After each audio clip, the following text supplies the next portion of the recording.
ए भैया देखिए एगो बाझिन बाबा बैद्यनाथ के दरबार में बाबा भोलेनाथ से कैसे कहती है कि ए बाबा रुआ सारा जगत के बाबा हैं और हमारी दुख के सुनली। देखी ये समाज में सभी लोग हमरा हंसता और सभी हमरा के कल्पावत या अपन घर समाज तक हमार होखे वाला पति भी हमरा के नहीं देख चाहता रही।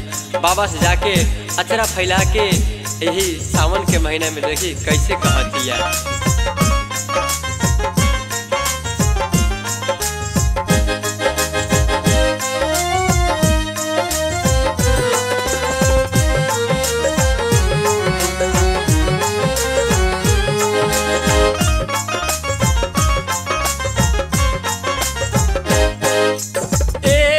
भोले बाबा हम पूरा क दीक्षा आचर फैलाइक बाबा हम मांगतानी भिक्षा। ए भोले बाबा हम पूरा क दीक्षा आचर फैलाइक बाबा हम मांगतानी भिक्षा।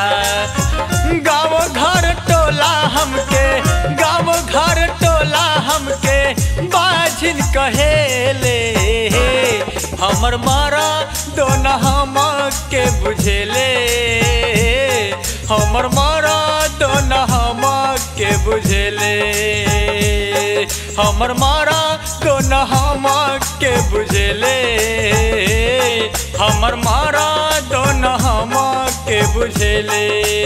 ए बाबा हमरो ता बाबा यसो शारदा पुरानी करता पुकार बाजिन लजिया बजानी।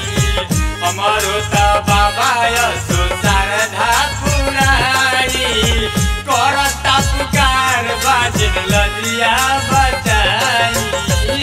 ए बाबा रउआ से दुनिया में का छिपल बा? रउआ ता माटी के सोना कर देले हैं, कैसन कैसन चीज के बना देले हैं। हम तारा सेवक हैं बाबा। रउआ शरण में आ जा हम आइल बानी का भइल गलती के हमसे बानी हम बाझिन।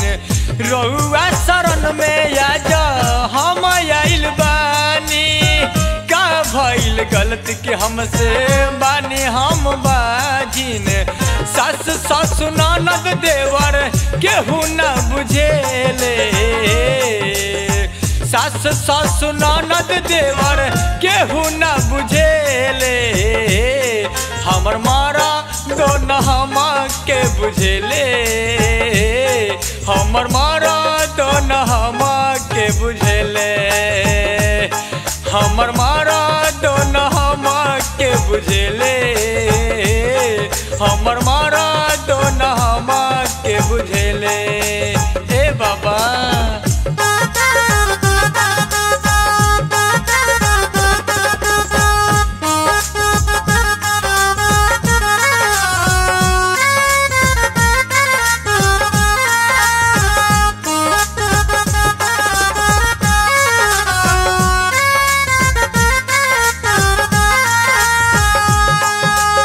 हे बाबा एक बार दुखिया के फरियाद सुन ली।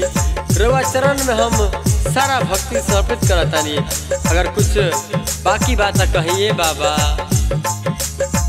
हर साल सावन में बाबा धाम आइले तोहरा पे बाबा हम तो जलवा चढ़ाइले।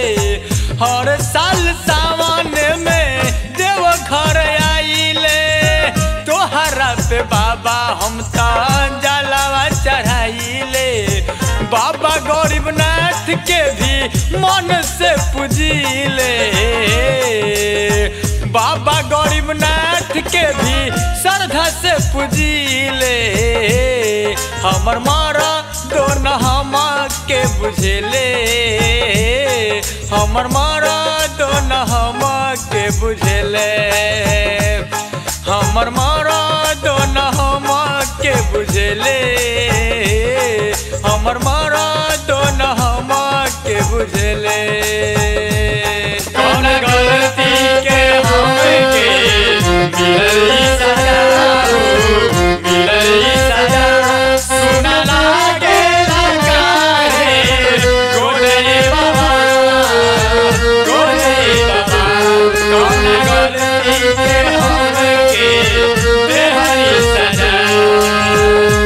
देखी बाबा इस समाज राउरे दिल हा और इस समाज में कौन आदमी की बेइज्जती होके ये रुआ बर्दाश्त नहीं कर सकते बाबा।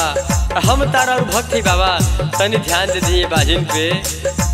कहले भागिन सब हमें न सोहाए, दिही आशीर्वाद सब खुशी हो जाए।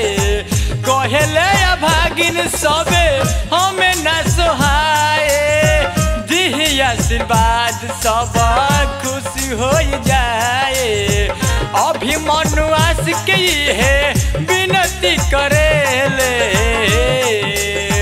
अभिमन्यु आशिक है विनती करेले। हमर मारा दोन हम के बुझेले, हमर मारा दोन हम के बुझेले, हमर मारा दोन हम के बुझेले, हमर मारा दोन हम के बुझेले।